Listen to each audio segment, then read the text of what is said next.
नमस्कार. मी अशोक बागचंद नाईक, राहणार मालखेडा गावाचा ग्रामस्थ म्हणून आपल्याशी बोलतोय. गेल्या 5 वर्षापासून सर्वांना सांगितलं त्याप्रमाणे गेल्या 5 वर्षापासून आम्हाला पण माहित आहे, सर्वांना माहित आहे की ग्रामपंचायत कधी उघडली नाही. दुसरा विषय, ग्रामसेवक 5 वर्षात कधी आलेला नाही. आणि आता मी जास्त काय बोलणार नाही, मी बोलेल फक्त 14-15 वित्त आयोगाबद्दल. आता विषय असा आहे की माझ्याकडे काही पुरावे आहेत. त्याच्यात विषय असा आहे की या पुराव्यांमध्ये निधी काढलेली पण आमच्या गावात कामच झालेलं नाही. दुसऱ्या गावाचे फोटो टाकलेले आणि निधी काढलेली तुम्ही बघू शकता. आणि जे जुने कामे, ते जुने कामे दाखवून निधी काढलेले आपण बघू शकता. माझ्याकडे सर्व पुरावे 2000 भरपूर काम सर्व सांगू शकत नाही मी.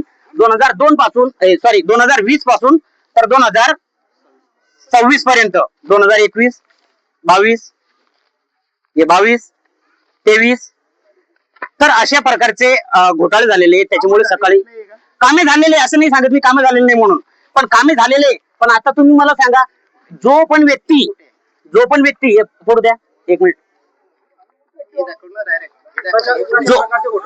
जे पण व्यक्ती, आता मला हेच सांगा, हे तिन्ही काम दाखवलेलं आहे. तिन्ही काम जो पण व्यक्ती मला दाखवेल गावातलं, मी त्यांना बक्षीस देईल.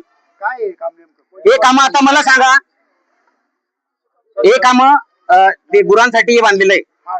हा बरोबर. दुसरं, पेवर ब्लॉक, जुन्या पेवर ब्लॉकचं फोटो काढून टाकून निधी काढलेला आहे. तिसरा विषय, आदर्श शौचालय. कोणाला माहित असेल मला पण दाखवू द्या, म्हणजे गावाचा रहिवासी मला माहित असेल तर चांगलंय. कुठे मला पण दाखवून द्या म्हटलं. क्लेम झालेले माझ्याकडे सर्व हे आहेत पुरावे. सार्वजनिक शौचालयाची रक्कम सरासरी. तर या प्रकारे जे भ्रष्टाचार चालू आहेत. आणि जर आम्ही ग्रामसभेसाठी मागणी केली तर थोडं काय सकाळी झालेले सर्वांना माहिती या प्रकारे. धन्यवाद.